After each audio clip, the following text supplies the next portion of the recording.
بسم اللہ الرحمن الرحیم۔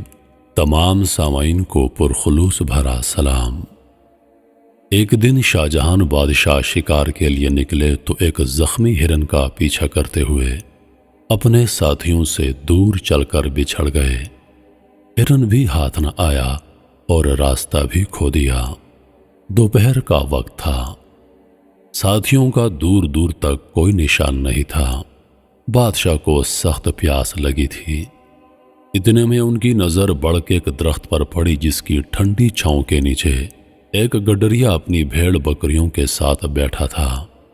بادشاہ نے جو اس وقت شکار کے کپڑوں میں تھے چرواہے سے پانی مانگا تو اس نے بتایا کہ ساتھ لایا ہوا پانی ختم ہو گیا ہے۔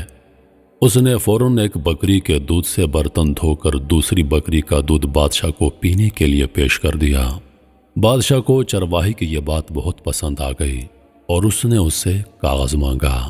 جنگل میں بھلا چرواہے کے پاس کاغذ کہاں؟ بادشاہ نے بڑ کا ایک پتا توڑ کر اس پر خنجر کی نوک سے کچھ لکھا اور چرواہے کو دیتے ہوئے بولا، یہ لو اپنا انعام۔ ہم نے تمہیں 2 گاؤں جاگیر میں دے دیے ہیں۔ جمعے کو یہ پتہ لے کر جامع مسجد دہلی آ کر ہم سے مل لینا۔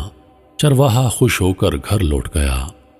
اپنی کمبل زمین پر ڈال کر وہ پتہ اس پر رکھ دیا اور بکریاں بند کرنے لگا۔ ایک بکری جو ادھر سے آئی اس نے پتہ منہ میں اٹھا لیا اور چرواہے کے پہنچنے سے پہلے چٹ کر گئی۔ اس کا اسے بڑا دکھ ہوا اور یہ کہتا جنگل میں چلا گیا کہ بکری 2 گاؤں کھا گئی۔ آخر جمعے کا دن آ پہنچا۔ چرواہا اپنے گاؤں سے نکل کر دلی کی طرف چل پڑا۔ چلتے چلتے دوپہر ہو گئی۔ بکری 2 گاؤں کھا گئی کی رٹ لگائے وہ جامع مسجد دہلی میں داخل ہوا تو اس نے دیکھا کہ تمام نمازی ہاتھ اٹھائے دعا مانگ رہے ہیں۔ اس نے بادشاہ کو بھی دعا مانگتے دیکھا تو ایک دم چیخ پڑا، داتا چھپڑ پھاڑ کر دے گا تو لوں گا، اور یہی کہتے واپس بھاگ نکلا۔ بادشاہ نے نماز کے بعد اسے بہت تلاش کیا لیکن وہ نہ ملا۔ جنگل میں پہنچتے پہنچتے چرواہے کو شام ہو گئی اور وہ ایک بڑے پرانے درخت پر چڑھ کر بیٹھ گیا۔ رات کو کچھ ڈاکو آئے اور گاؤں میں ڈاکہ ڈالنے کی منصوبہ بندی کرنے لگے۔ چرواہے نے ان کی ساری باتیں سنی اور ان کو ٹوکا اور بولا، چوری کرنا بری بات ہے، اور پھر وہ گاؤں کے لوگ تو بہت غریب ہیں، ان کے پاس کچھ نہیں۔ اگر تم لوگوں کو واقعی پیسہ چاہیے تو اس درخت کے نیچے کھودو۔ میں نے اپنے بڑوں سے سنا ہے کہ یہاں پر بہت بڑا خزانہ دفن ہے۔ یہ کہہ کر وہ چرواہا گاؤں کی طرف داتا چھپڑ پھاڑ کر دے گا تو لوں گا کی رٹ لگاتا ہوا چلا گیا۔ ڈاکو نے بڑی بحث کے بعد کھدائی شروع کی اور وہاں سے سچ مچ میں 2 بڑے برتن نکل آئے۔ ڈاکو خوش ہوئے مگر جیسے ہی ان لوگوں نے برتن کھولے تو ان میں سانپ اور بچھو بھرے ہوئے تھے۔ ڈاکوؤں کو یہ دیکھ کر بڑا غصہ آیا اور وہ برتن لے کر گاؤں کی طرف چل پڑے۔ ایک جھونپڑی سے چرواہے کی آواز آ رہی تھی۔ انہوں نے وہ دونوں برتن اس چرواہے کے آنگن میں الٹ دیے تاکہ سانپ اور بچھو اسے ڈس لیں، لیکن ان برتنوں سے اشرفیاں گرنے لگی اور اس کی شور سے گاؤں کے تمام لوگ جاگ گئے۔ ڈاکو نے گاؤں والوں کو جاگتا دیکھ کر وہاں سے بھاگنا غنیمت سمجھا۔ چرواہا بھی اپنی جھونپڑی سے باہر آیا اور اپنے آنگن میں اشرفیاں دیکھ کر زور زور سے نعرہ لگایا، داتا تو سچا ہے، تو نے مجھے چھپڑ پھاڑ کر دیا۔ اگلی صبح بادشاہ کے ملازم بھی گاؤں پہنچ گئے اور اسے دربار میں لے گئے۔ چرواہے نے بادشاہ کو سارا واقعہ سنایا اور یہ بھی بتایا کہ میں نے کیوں آپ سے انعام لیے بغیر واپس بھاگنا اچھا سمجھا، کیونکہ آپ بھی مسجد میں بیٹھ کر اللہ سے مانگ رہے تھے جو سب کا اللہ ہے، تو میں نے سوچا کہ میں بھی کیوں نہ اسی اللہ سے مانگوں جس سے وقت کے بادشاہ بھی مانگتے ہیں، اور آپ نے دیکھ لیا کہ اس نے مجھے میرا انعام دے دیا۔ بادشاہ نے چرواہے کو عزت کے ساتھ اس کے گاؤں واپس بھیج دیا۔ ایک طالب علم نے جب مصر کی ایک یونیورسٹی میں داخلہ لیا، وقت ہونے پر اس نے نماز پڑھنے کی جگہ تلاش کرنا چاہی تو اسے بتایا گیا کہ یونیورسٹی میں نماز پڑھنے کی جگہ تو نہیں ہے، ہاں مگر تہخانے میں بنے ہوئے ایک کمرے میں اگر کوئی چاہے تو وہاں جا کر نماز پڑھ سکتا ہے۔ طالب علم یہ بات سوچتے ہوئے کہ دوسرے طالب علم اور اساتذہ نماز پڑھتے ہیں یا نہیں، تہہ خانے کی طرف اس کمرے کی تلاش میں چل پڑا۔ وہاں پہنچ کر اس نے دیکھا کہ نماز کے لیے کمرے کے وسط میں ایک پھٹی پرانی چٹائی تو بچھی ہے، مگر کمرہ صفائی سے محروم اور کاٹھ کباڑ اور گرد و غبار سے اٹا ہوا ہے، جبکہ یونیورسٹی کا ایک ادنا ملازم وہاں پہلے سے نماز پڑھنے کے لیے موجود ہے۔ طالب علم نے اس ملازم سے پوچھا، کیا تم یہاں نماز پڑھو گے؟ ملازم نے جواب دیا، ہاں، اوپر موجود لوگوں میں سے کوئی بھی ادھر نماز پڑھنے کے لیے نہیں آتا، اور نماز کے لیے اس کے علاوہ کوئی جگہ نہیں۔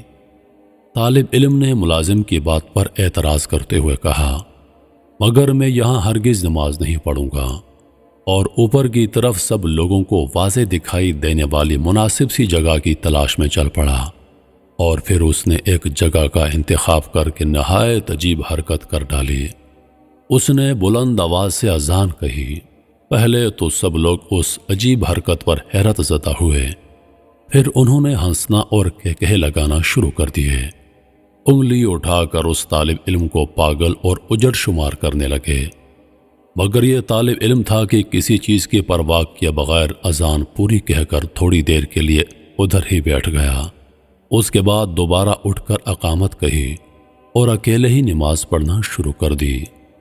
اس کی نماز میں محویت سے تو ایسا دکھائی دیتا تھا گویا وہ اس دنیا میں تنہا ہی ہے اور اس کے آس پاس کوئی بھی موجود نہیں۔ دوسرے دن پھر اسی وقت پر آ کر اس نے وہاں پھر بلند آواز سے اذان دی، خود ہی اقامت کہی اور خود ہی نماز پڑھ کر اپنی راہ لی، اور اس کے بعد تو یہ معمول ہی چل نکلا۔ ایک دن، 2 دن، 3 دن، پھر کہہ لگانے والوں کے لیے اس طالب علم کا یہ دیوانہ پن کوئی نئی چیز نہ رہی، اور آہستہ آہستہ کہوں کی آواز کم سے کم ہوتی گئی۔ اس کے بعد پہلی تبدیلی کی ابتدا ہوئی۔ نیچے تہہ خانے میں نماز پڑھنے والے ملازم نے ہمت کر کے باہر اس جگہ پر اس طالب علم کی ابتدا میں نماز پڑھ ڈالی۔ ایک ہفتے کے بعد یہاں نماز پڑھنے والے 4 لوگ ہو گئے۔ اگلے ہفتے ایک استاد بھی آ کر ان لوگوں میں شمار ہو گیا۔ یہ بات پھیلتے پھیلتے یونیورسٹی کے چاروں کونوں میں پہنچ گئی۔ پھر ایک دن چانسلر نے طالب علم کو اپنے دفتر میں بلا لیا اور کہا، تمہاری یہ حرکت یونیورسٹی کے معیار سے میل نہیں کھاتی، اور نہ ہی یہ کوئی مہذب منظر دکھائی دیتا ہے کہ تم یونیورسٹی کے ہال کے بیچ کھڑے ہو کر اذانیں دو یا جماعت کرواؤ۔ ہاں، میں یہ کر سکتا ہوں کہ یہاں اس یونیورسٹی میں ایک کمرے کی چھوٹی سی صاف ستھری مسجد بنوا دیتا ہوں، جس کا دل چاہے نماز کے وقت وہاں جا کر نماز پڑھ لیا کرے، اور اس طرح مصر کی ایک ایگریکلچر یونیورسٹی میں پہلی مسجد کی بنیاد پڑی۔ اور یہ سلسلہ یہاں پر رکا نہیں، باقی کی یونیورسٹی کے طلباء کی بھی غیرت ایمانی جاگ اٹھی، اور ایگریکلچر یونیورسٹی کی مسجد کو بنیاد بنا کر سب نے اپنے اپنے ہاں مسجدوں کی تعمیر کا مطالبہ کر ڈالا، اور پھر ہر یونیورسٹی میں ایک مسجد بن گئی۔ اس طالب علم نے ایک مثبت مقصد کے حصول کو اپنی زندگی کا مقصد بنا لیا، اور پھر اس مثبت مقصد کے نتائج بھی بہت عظیم و شان نکلے، اور آج دن تک خواہ یہ طالب علم زندہ ہے یا فوت ہو چکا ہے، مصر کی یونیورسٹیوں میں بنی ہوئی سب مسجدوں میں اللہ کی بندگی ادا کیے جانے کے عوض اجر و ثواب پا رہا ہے، اور رہتی دنیا تک اسی طرح اجر پاتا رہے گا۔ اس طالب علم نے اپنی زندگی میں کار خیر کر کے نیک اعمالوں میں اضافہ کیا۔ میرا آپ سے سوال یہ ہے کہ ہم نے اپنی زندگیوں میں ایسا کون سا اضافہ کیا ہے تاکہ ہمارا اثر و رسوخ ہمارے گرد و نواح کے ماحول پر نظر آئے۔ ہمیں چاہیے کہ اپنے اطراف میں نظر آنے والی غلطیوں کی اصلاح کرتے رہا کریں۔ آگے کہنے اور کرنے میں کیسی مروت اور کیسا شرمانا، بس مقاصد میں کامیابی کے لیے اللہ تبارک و تعالیٰ کی مدد و نصرت کی دعا مانگتے رہا کریں، اور اس کا فائدہ کیا ہوگا؟ اپنے لیے اور دوسروں کے لیے سچائی اور حق کا علم بلند کر کے اللہ کے ہاں موجود ہوں، کیونکہ جس نے کسی نیکی کی ابتدا کی اس کے لیے اجر، اور جس نے رہتی دنیا تک اس نیکی پر عمل کیا اس کے لیے اور نیکی شروع کرنے والے کو بھی ویسا ہی اجر ملتا رہے گا۔ لوگوں میں نیکی کرنے کی لگن کی کمی نہیں، بس ان کے اندر احساس جگانا پڑتا ہے اپنے اچھے عمل سے۔